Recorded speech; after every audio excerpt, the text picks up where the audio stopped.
Good morning student. Swami Vivekananda आवासीय school की online class में आपका स्वागत है। पिछली क्लास में आप लोगों को नंबर और उसके बहुत सारे प्रकार के बारे में बताए थे। Odd number, even number, prime number, को प्राइम नंबर। तो आप लोगों को होमवर्क भी दिया गया था कि ऑड नंबर को सर्किल करना है, इवन नंबर को सर्किल करना है, प्राइम नंबर को सर्किल करना है। तो आप लोगों ने बहुत आसानी से कर लिया होगा। प्राइम नंबर को सर्किल करने में आप लोगों को परेशानी आया होगा, तो उसको देखते हैं कि प्राइम नंबर 1 से 100 तक कैसे उसको चुनेंगे। तो सबसे पहले 1 से 100 तक हम लोग काउंटिंग लिखते हैं। ठीक है, तो आगे देखते हैं। देखिए आपके सामने 1 से 100 तक काउंटिंग लिखा हुआ है। तो जैसा कि आप लोगों को बताया गया था कि प्राइम नंबर किसको कहते हैं, यानी कि अभाज्य संख्या किसे कहते हैं? वह संख्या जो सिर्फ एक और अपने आप से भाग लगे, दूसरे से नहीं। तो अभी हम लोग देखते हैं कि 1 से 100 तक कौन कौन ऐसी संख्या है जो सिर्फ एक और अपने आप से भाग लगता है।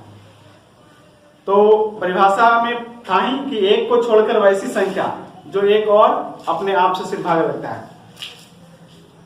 तो सबसे पहले 2 से भागा करके देखते हैं कि कौन कौन 2 से भाग लगता है। तो वह संख्या प्राइम नंबर नहीं होगा। उससे पहले 1 से 10 तक प्राइम नंबर कौन कौन है वो हम लोग पहले घेरा लगा लेते हैं। सबसे पहले 2 तो प्राइम नंबर है ही, 3 प्राइम नंबर है, 5 प्राइम नंबर है, 7 प्राइम नंबर है। 1 से 10 तक में इतने ही प्राइम नंबर है। तो सबसे पहले 2 से विभाज्यता के नियम जानते हैं, जिसके अंत में 0, 2, 4, 6, 8 रहता है, वो 2 से पूरा पूरा भाग लगता है। तो ये 2 के सामने जितना भी है 12, 22, 32, 42, 52, 62, ये सब क्या है? 2 से भाग लगने वाला है। तो यह प्राइम नंबर नहीं होगा। और एक और परिभाषा 2 से विभाज्यता का जानते हैं कि जिसके अंत में 0, 2, 4, 6, 8 रहता है, तो जो भी सम संख्या है वो क्या होगा? वो प्राइम नंबर नहीं होगा। तो ये सभी को हम लोग काट देते हैं, ये प्राइम नंबर का भी नहीं होगा। इतना हट गया। हमको प्राइम नंबर चुनना है, तो कैसे चुनेंगे? जो एक और अपने आप से सिर्फ भागा लगता है, दूसरे से नहीं। तो 2 से भागा लगने वाला प्राइम नंबर नहीं होगा। 2 के बाद हम लोग 3 से देखते हैं, 3 से भागा कौन कौन लगता है। तो आप लोग को 3 से विभाज्यता के नियम नहीं बताए हैं, लेकिन 3 का पहाड़ा पढ़ दीजिए, यानी कि वो भागा लगने वाला होगा। तो आपको पता चल जाएगा कि वो कौन कौन भागा लगता है 3 से। तो जो 3 से भागा लगेगा वो प्राइम नंबर नहीं होगा। तो 3 का पहाड़ा पढ़ दीजिए। 3 गुना 6, ये देखिए कटा हुआ पहले से। 3 3 9, ये भी प्राइम नंबर नहीं होगा। 3 4 12 कटा हुआ, 3 5 15, ये भी प्राइम नंबर नहीं होगा। 3 6 18, 3 7 21, ये भी प्राइम नंबर नहीं होगा। इस तरह से आप लोग 100 तक कर सकते हैं। एक चीज और, उससे 3 से पहले अगर करते हैं तो एक और फायदा होगा। 5 वाला को काट लीजिए। 5 का विभाज्यता का नियम होता है जिसके अंत में 0 और 5 रहता है वो 5 से भागा नहीं लगता है। सॉरी, जो संख्या का इकाई अंक 0 और 5 होता हुआ 5 से पूरा पूरा भागा लगता है। तो 5 वाला पहले काट लेते तो आसानी होगा। तो जो भी ये देख रहे हैं 5 वाला, ये सब प्राइम नंबर नहीं होगा। और 0 तो पहले से कटा हुआ है, चूंकि 5 से कट रहा है। उसके बाद 3 वाला काट लेते हैं। तो 3 से 21 हुआ था, 3 8 24, 3 9 27, 3 9 30 कटा हुआ। तो 10 तक पहाड़ा जानते हैं, तो आप उल्टा भी पढ़ सकते हैं। 11 3 33, 12 3 36, 13 3 39, 14 3 42 कटा हुआ, 15 3 45 कटा हुआ, 16 3 48 कटा हुआ, 17 3 51 काट दीजिए, 18 3 54, 19 3 57, 20 3 60 कटा हुआ, 21 3 63 काट दीजिए इसको, 22 3 66 कटा हुआ है, 23 3 69 काट दीजिए, 24 3 72 कटा हुआ, 25 3 75 कटा हुआ, 26 3 78 कटा हुआ, 27 3 81 काट दीजिए,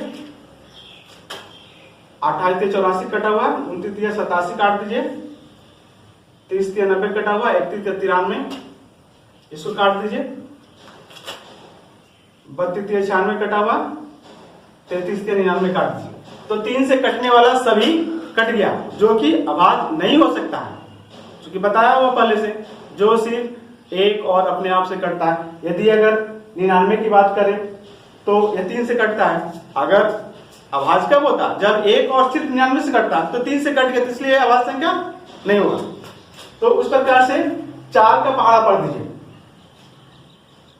क्योंकि 4 का विभाज्यता के नियम आप लोग को नहीं बताए। ऐसे होता है, जिस संख्या का इकाई और दहाई का अंक 0 हो या इकाई और दहाई से बनने वाला अंक 4 से भाग लगता हो, तो 4 से कटता है। चूंकि ये नहीं बताए तो आपको इस पर ध्यान नहीं देना। अब 4 का पहाड़ा पढ़ दीजिए, और वो जो आएगा वो 4 से कटने वाला होगा, तो वह अभाज्य संख्या नहीं होगा।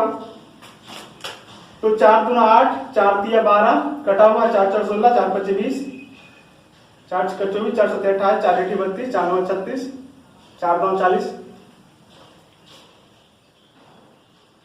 11 4 44, 12 4 48, कटा हुआ है 13 4 52,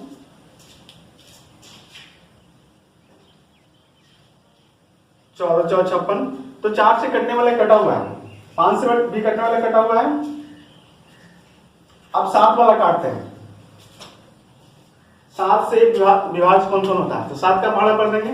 7 दूना 14, 7 तिया 21, 7 चौका 28, 7 पचे 35, 7 छक्का 42, कटा हुआ 7 7 49, इसको काट दीजिए। 7 7 49, 7 8 56, कटा हुआ 7 9 63, कटा हुआ 7 9 70, कटा हुआ है। तो 11 7 77 काट दीजिए, 12 7 84 काट दीजिए, कटा हुआ 13 7 91 काट दीजिए, 14 7 98, कटा हुआ है। तो आगे इसके बाद नहीं आएगा। उस प्रकार से 8 वाला भी काट देते हैं। 8 दूना 16, 8 तिया 24, 8 चौ 32, कटा हुआ है 8 40, कटा हुआ 8 6 48, 8 7 56, कटा हुआ 8 8 64, कटा हुआ 8 9 72, कटा हुआ है 8 9 80, कटा हुआ है। तो 11 8 88, कटा हुआ है 12 8 96, कटा हुआ। तो उसके बाद नहीं है। तो आपको जो भी 9 वाला काट देते हैं, 9 से जो विभाज्य होगा वह अभाज्य संख्या नहीं होगा, तो 9 का पहाड़ा पढ़ देते हैं। ऐसे 9 का विभाज्यता के नियम होता है, जिस संख्या का अंकों का योगफल 9 से विभाजित होता है तो वह पूरी संख्या 9 से विभाजित होता है। लेकिन ये बताया नहीं, तो 9 का पहाड़ा पढ़ दीजिए। 9 दूना 18, 9 3 27, 9 चौके 36, कटा हुआ है 9 5 45, 9 चौका 54, 9 7 63, 9 8 72, 9 9 81, 9 2 90, 11 9 99, 9 2 90, हाँ 11 9 99, कटा हुआ। जो भी अब बच गया है वह क्या है, वह अभाज्य संख्या है। जो भी अब बच गया है वह सब अभाज्य संख्या है। देखते हैं अभाज्य संख्या कौन कौन है। तो सबसे पहले तो यहाँ हम लोग जानते हैं 2 3 घेरा लगा दिए, इसको घेरा लगा देते हैं। 11 अभाज्य संख्या है, 13 17 19 23, जो नहीं कटा जो बच गया वो अभाज्य संख्या 29 31 37 41 43 47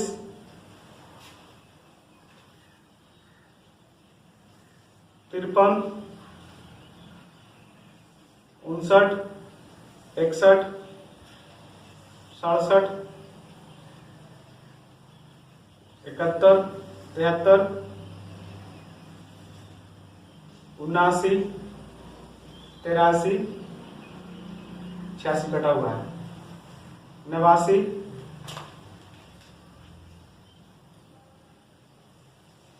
97। तो कौन कौन प्रांत नंबर आया उसको हम देख लेते हैं। 3 के बाद आया 5, 5 के बाद 7, 7 के बाद 11, 11 के बाद 13, 13 के बाद 17, के बाद 19, के बाद है 31, 37, 41, 43, 47,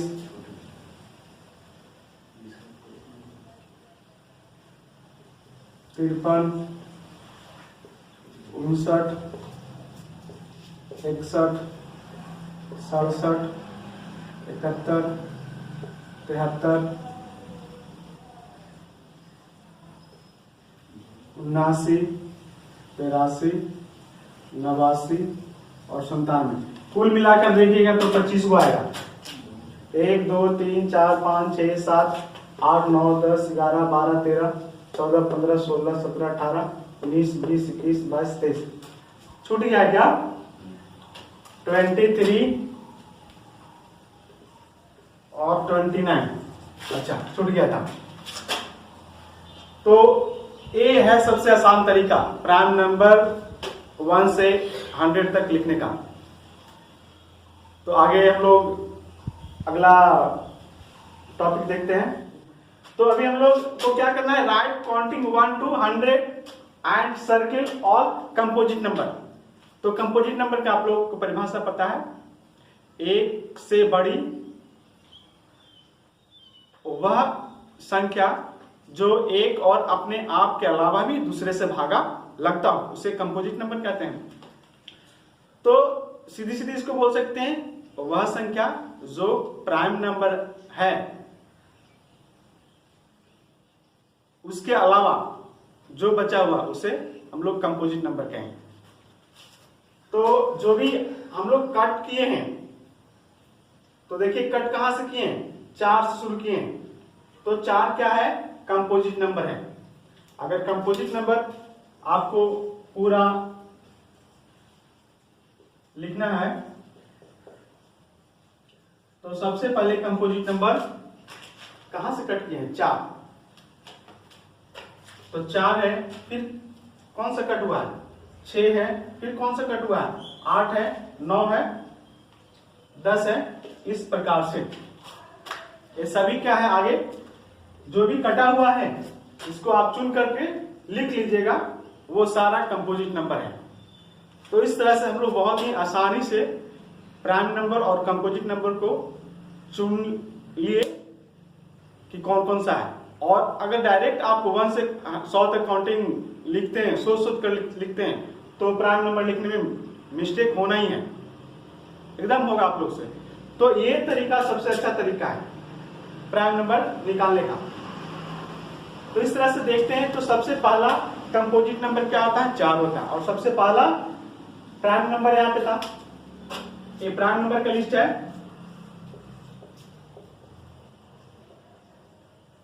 ये प्राइम नंबर का लिस्ट है। तो सबसे पहला जो प्राइम नंबर है वो 2 है।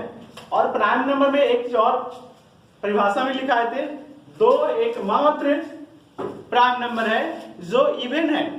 बाकी जितना भी आप प्राइम नंबर देखें, 2 के अलावा 24 और जो प्राइम नंबर है सभी देखिएगा तो ऑड है। ऑड का क्या परिभाषा होता है? जिसके अंत में 1 3 5 7 9 रहता है, उसे ऑड नंबर कहते हैं। देखिए 3 5 7 1 3, लास्ट में क्या है? सब में 1 3 5 7 9 होगा। तो 2 एक ऐसा अभाज्य संख्या है जो सिर्फ सम संख्या। हाँ, तो अगला टॉपिक है 0 और 1। जब सम संख्या पढ़ा रहे थे उस समय 0 को भी हम सम संख्या बताए थे, लेकिन परिभाषा में यह भी बताए थे कि अगर पहला सम संख्या पूछा जाए तो 2 होता है। पहला सम संख्या यदि आपसे पूछे तो 2 होता है, लेकिन यह भी बताए थे कि 0 भी एक सम संख्या है। तो 0 कब सम संख्या कहेंगे? कैसे कहेंगे? पहला कहते हैं कि सम संख्या तो 2 है और 0 को सम संख्या भी कह रहे हैं, तो 0 को पहला सम संख्या क्यों नहीं कहेंगे? हम बताते हैं। तो 0 के बारे में और 1 के बारे में आज हम लोग सीखेंगे। टॉपिक है 0।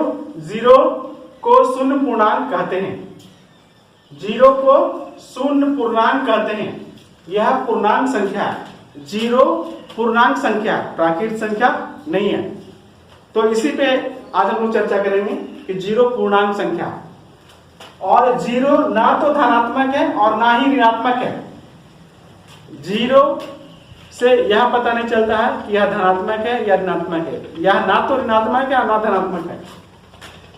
शून्य एक सम संख्या है।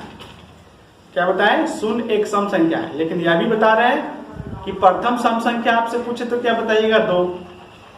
तो आप कह सकते हैं सर जीरो सम संख्या, तो प्रथम सम संख्या जीरो क्यों नहीं बोल सकते हैं? तो आपको परिभाषा याद होना चाहिए कि सम संख्या क्या परिभाषा बताए थे। वह प्राकृत संख्या जो 2 से भाग लगे। हम क्या बताए थे कि वह प्राकृत संख्या, वह सम संख्या जो 2 से भागा लगे। ऐसा बोलने पे परिभाषा अधूरा रह जाता है। इसलिए आपको सम संख्या का कोई भी परिभाषा पूछता है तो आपको बताना है कि वह प्राकृत संख्या जो 2 से भागा लगे उसे सम संख्या कहते हैं। यदि आप बोलते हैं वह संख्या जो 2 से भागा लगे वह सम संख्या कहलाता है, तो ये अधूरा परिभाषा होता है, ये परिभाषित पूरा नहीं हो पाता है। तो आपको अच्छे से परिभाषा किसी के सामने पेश करना है। वह प्राकृत संख्या जो 2 से भाग लगे। Which natural number is divisible by 2 are called even number. सिर्फ आप यह नहीं बोल सकते which number is divisible by 2 are called even number, ये गलत हो जाएगा। Which natural number are divisible by 2 are called even number. तो चूंकि जीरो पूर्णांक है, सबसे पहले हम करते हैं कि जीरो शून्य पूर्णांक है, जीरो प्राकृत संख्या नहीं है। पूर्ण संख्या आगे हम लोग पढ़ाएंगे, इंटीजर पढ़ाएंगे तो आपको और जीरो के बारे में ज्यादा जानकारी होगा।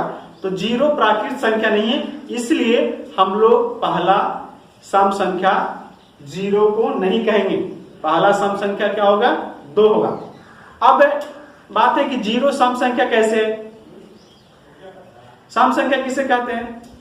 तो वह प्राकृत संख्या जो 2 से भागा लगे। तो जीरो के बारे में देखते हैं। जीरो को अगर हम 2 से भाग करेंगे तो यह लगेगा, कितने बार में लगेगा? भागा करने का मतलब क्या होता है? जीरो का पहाड़ा कितना, 2 का पहाड़ा कितना बार पढ़े कि जीरो आ जाए, यानी कि 2 को कितना से गुना करेंगे कि जीरो आ जाए। तो 2 गुना जीरो हम लोग करेंगे तो जीरो आएगा। तो यहाँ पे जीरो से लगाएंगे तो कट गया, यानी कि जीरो जो है वो 2 से भाग लगा, जीरो 2 से विभाजित है, इसलिए जीरो सम संख्या है। इसको और अलग तरीके से भी आप सिद्ध कर सकते हैं कि जीरो सम संख्या है कि नहीं। सम संख्या का और भी परिभाषा होता है कि सम संख्या में 1 जोड़ने पर विषम संख्या प्राप्त होता है। सम संख्या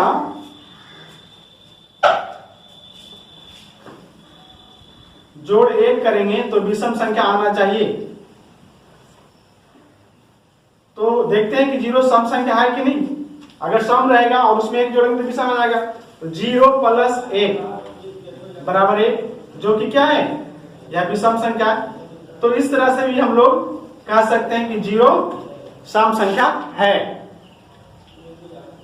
तो आज जीरो के बारे में यही जानना था। अब अगला टॉपिक है 1। इसको हम लोग विशिष्ट पूर्णांक कहते हैं, स्पेसिफिक नंबर। विशिष्ट मतलब खास है, एक बहुत ही खास संख्या है। वह धन पूर्णांक संख्या जिसका केवल एक अपवर्तक हो विशिष्ट पूर्णांक कहलाता है। वह धन पूर्णांक जिसका केवल एक अपवर्तक हो उसे विशिष्ट पूर्णांक कहते हैं। एक एकमात्र संख्या है जिसका एकमात्र अपवर्तक है, जो सिर्फ अपने आप से भाग लगता है। जितनी भी संख्या है एक के अलावा सभी का 2 अपवर्तक है, एक और स्वयं। सभी संख्या का, एक को छोड़कर सभी संख्या का 2 अपवर्तक है, कम से कम 2 अपवर्तक है। सिर्फ एक ही ऐसा संख्या है जिसका मात्र एक अपवर्तक है। तो एक, इसलिए इसको हम लोग विशिष्ट संख्या कहते हैं। तो प्राकृत संख्या जब पढ़ाए थे तो पहला प्राकृत संख्या 1 जान चुके थे। गिनती की संख्या को प्राकृत संख्या कहते हैं। गिनती कहां चालू करते हैं? तो 1 से। तो 1 प्रथम प्राकृत संख्या। एक प्रथम विषम संख्या। विषम संख्या जब पढ़ाए थे तो विषम संख्या कहां से चालू हुआ था? तो 1 से। तो 1 प्रथम विषम संख्या है। और भाज्य और अभाज्य चूंकि जान लिए तो 1 ना तो भाज्य संख्या है ना अभाज्य, क्योंकि भाज्य संख्या की परिभाषा था जिसका 2 अपवर्तक हो, सिर्फ 2 अपवर्तक हो, एक और स्वयं। तो 1 का तो एक ही अपवर्तक है, तो यह भाज्य संख्या नहीं हुआ। गलती हो गया, उधर से हट दीजिए। एक ना तो सम संख्या, एक ना तो भाज्य है ना अभाज्य संख्या। एक के बारे में कहा गया है एक भाज्य भी नहीं है और अभाज्य भी नहीं है। कैसे?